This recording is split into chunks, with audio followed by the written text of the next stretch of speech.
आदेश आदेश आप सभी को अलग आदेश। तो आज 10 महाविद्या की सीरीज़ में 7वीं महाविद्या भगवती धूमावती के विषय में चर्चा होगी। भगवती धूमावती महाविद्या में 7वीं विद्या है। ये शत्रुओं का नाश करने वाली महाशक्ति तथा दुखों की निवृत्ति करने वाली देवी है। इनकी उपासना करने वाला व्यक्ति कभी शत्रु से पराजित नहीं होता। यह शत्रु का सर्वनाश कर देती है। इन्हें दरिद्र की देवी माना गया है, इसी कारण इन्हें अलक्ष्मी नाम से जाना जाता है। इनकी उपासना मुख्यतः चातुर्मास्य में की जाती है।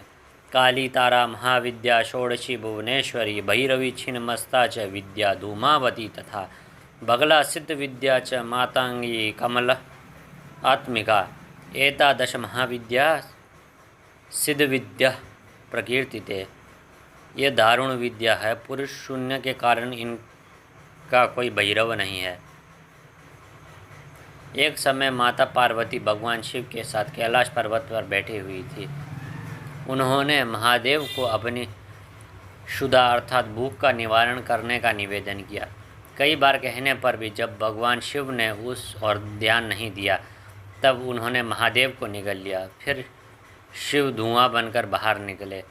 शिवजी उस समय पार्वती से कहते हैं कि आपकी सुंदर मूर्ति धुएं से ढक जाने के कारण धूमावती या धूम्रा कही जाएगी। धूमावती महाशक्ति अकेली है एवं स्वयं नियंत्रिका है। इसका कोई स्वामी नहीं, इसलिए इसे विधवा कहा जाता है। दूसरे शब्दों में जन्म लेते ही अपने पति महादेव को निगल जाने के कारण यह विधवा है।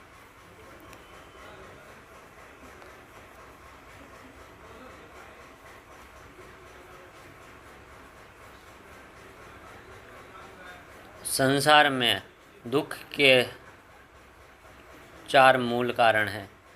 रुद्र, यम, वरुण, निरति, यह 4 देवता हैं।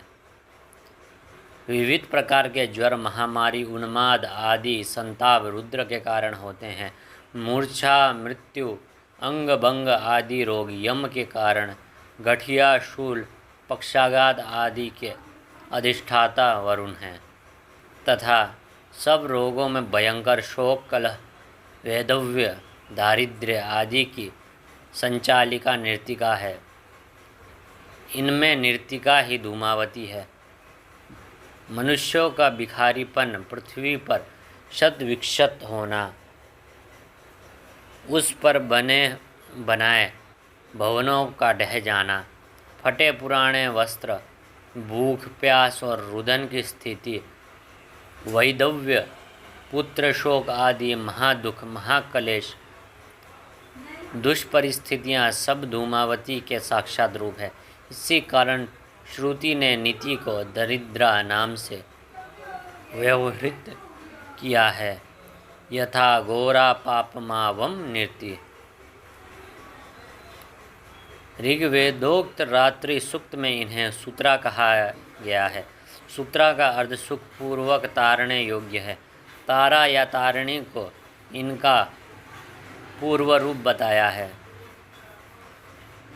इनके ध्यान में इन्हें विवर्ण, चंचल, काले रंग वाली, मैले कपड़े धारण करने वाले, खुले केशों वाली, विधवा, काकध्वज वाले, स्तर पर आरूढ़, हाथ में सूप धारण किए, भूख प्यास से व्याकुल तथा निर्मम आँखों वाली बताया गया है। स्वतंत्र तंत्र के अनुसार सती ने जब यज्ञ कुंड में अपने आप को भस्म कर दिया, तब उस समय जो धुआं उत्पन्न हुआ उससे धूमावती विग्रह का प्राकट्य हुआ। तो भगवती धूमावती के विषय में चर्चा यहीं पर ही समाप्त होती है। आदेश आदेश आप सभी को अलग आदेश।